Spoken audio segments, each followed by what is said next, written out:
Hello, all you amazing people. How are you doing tonight?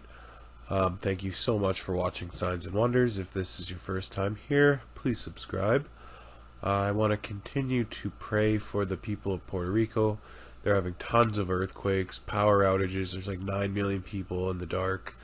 And you know what? They're humans just like us. And, you know, it could be us that needs help next, guys. So we need more love in this world. So let's pray for them and enjoy the show. Another earthquake shook Oklahoma this morning. The 2.5 magnitude quake was recorded near Lindsay in Garvin County. It happened just before 3 a.m. Now, researchers say the earthquake was strong enough for people in that area to feel it.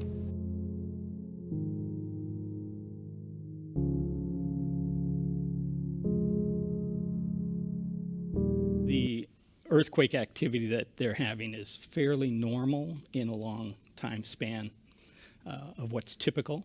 The Ridgecrest earthquakes are notable in a few regards. They're a little active fault zone near the Mojave. And on July 4th, actually, the first one occurred, which was, I think, a 6.4 magnitude. And everyone would have assumed that there would be many aftershocks because there's always large numbers of aftershocks after a sizable quake.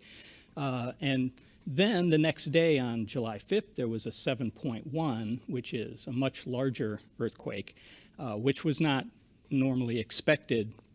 So then we look back at the July 4th earthquake and call that a foreshock or a precursor to a larger one. And that's not normal. Typically, when you have a sizable earthquake, it's not preceded by particular recognizable activity, but in this case it was. I shouldn't make it sound like that's terribly rare, but it is certainly not the normal way. And then since the 7.1, there's been literally thousands of following earthquakes. There's been literally thousands of following earthquakes. There's been literally thousands of following earthquakes.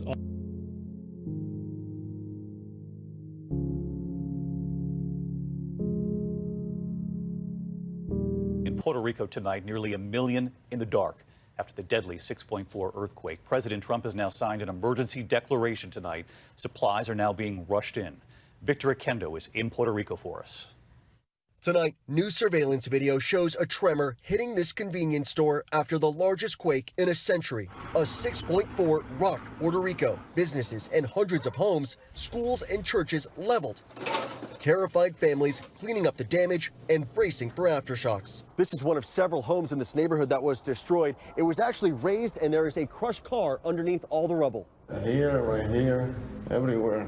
In hard-hit Guanica, Jermaine Velez says he's afraid to go inside his crumbling bakery. I went in like 2 times and started shaking. We visited the command center for Puerto Rico's power company, a race to restore electricity to about 1 million customers.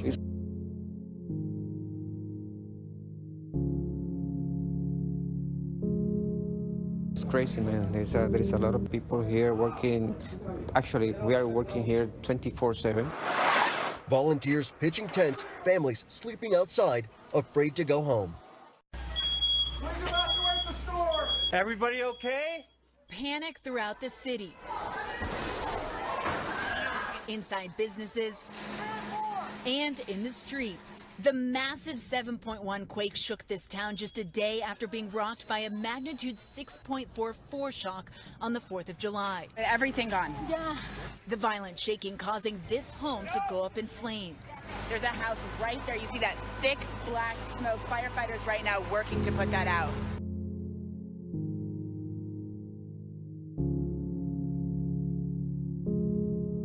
Many residents tonight sleeping on sidewalks after dozens of homes were severely damaged or completely destroyed. We're not going to leave. This is our home. But at the same time, it's really scary to be in the house. I went and checked on my house and it was gone. So I lost my house today.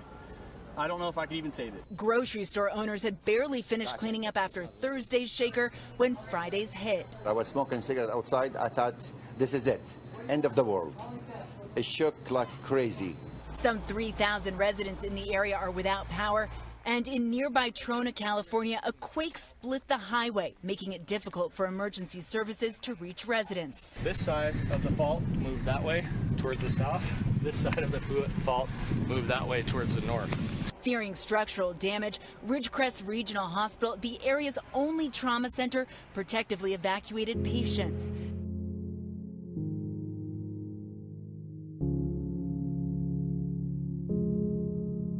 The latest quake was centered 150 miles northeast of Los Angeles, the largest to hit the region in 20 years. 20 million people in the quake zone felt as far away as Las Vegas, Arizona, and parts of San Diego. While nerves are frayed in this town, a sober warning from scientists about future seismic activity in the area. We should be expecting to record earthquakes here for a long time. We should be expecting to record earthquakes here for a long time. We should be expecting to record earthquakes here for An earthquake with a preliminary magnitude of 6.6 has struck far east of Russia. The quake was measured at a depth of about 33 kilometers in the Bering Sea, just off the eastern coast of Kamchatka. The Sakhalin Tsunami Monitoring Center has issued a warning of possible waves of up to 1.5 meters. 6.4 earthquake and multiple aftershocks rocking the island just a day after a 5.8 earthquake destroyed multiple homes in this famous landmark, the Punta Ventana rock formation. ABC's Victor Oquendo starts us off with the very latest. Good morning, Victor.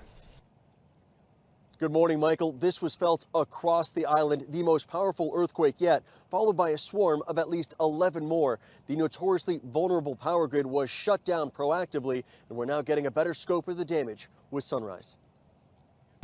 Power in my room here in Old San Juan is out. This morning, Puerto Rico engulfed in darkness, lights barely flickering at the airport in San Juan.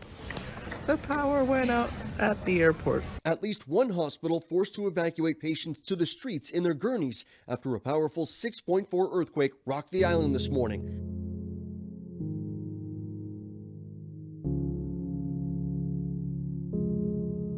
Oh my God, it's shaking. 21-year-old Nicole Peralta lives in San Juan and woke up to her apartment swaying back and forth. I could hear cracks through my house. Everything started falling over. This comes on the heels of Monday's 5.8 quake called a foreshock that shook houses right off their foundations, snapped power poles, and toppled this home, pancaking both cars parked below. It was one of the strongest quakes to ever hit the U.S. territory, causing small landslides on this highway, drivers forced to avoid boulders during their morning commute. Officials say tremors have been hitting the area since late December, the quake striking less than 10 miles off the southwest coast near the major city of Ponce, a place we visited a few months ago. Still so vulnerable more than 2 years since Hurricane Maria.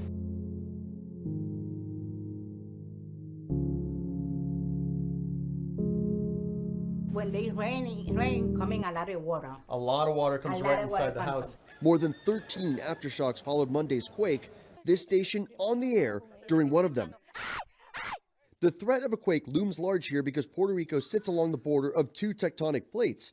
Officials say people in the southwest part of the island need to remain on high alert. Reports of a handful of injuries in the southern part of the island are coming in now. One of the main power plants in that same area also sustained some damage. The hope is that power will be restored later today, but with so many strong aftershocks, there's no timetable for that. Robin? Frightening situation there. All right, Victor, thank you.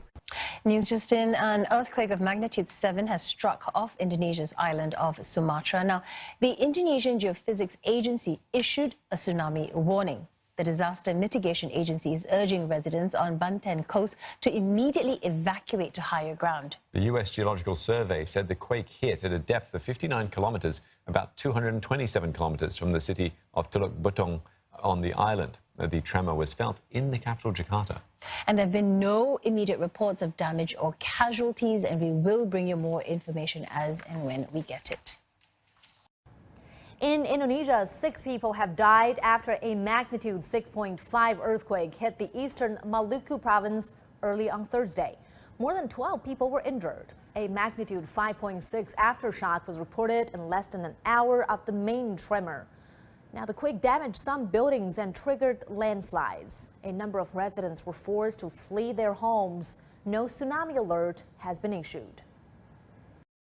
a preliminary 7.3 magnitude earthquake struck just about 35 kilometers underwater, as you just mentioned, and that is just off the coast of Indonesia. But I want to make it perfectly clear, there's no longer a tsunami threat with this particular earthquake that occurred about an hour and 45 minutes ago. I've been checking all social media avenues and nothing's been reported. The USGS has also cleared the tsunami threat. But with quakes of this kind of a magnitude, a Pacific-wide tsunami threat doesn't typically occur. But of course, we do feel the effects locally about 200 to 300 kilometers around the epicenter. You can see Indonesia and Papua New Guinea within this area. This is the specifics of the earthquake that took place again about an hour and 45 minutes ago. Preliminary 7.3, 35 kilometers deep underwater and just off the northwestern sections of Kota Ternate.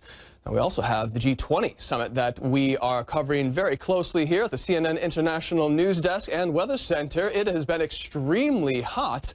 Temperatures today soaring to the middle 30s, but look at Sunday, 39 degrees, very, very warm. And it's very interesting to note that many of the climate subjects have been left off the table at the G20 summit this particular year.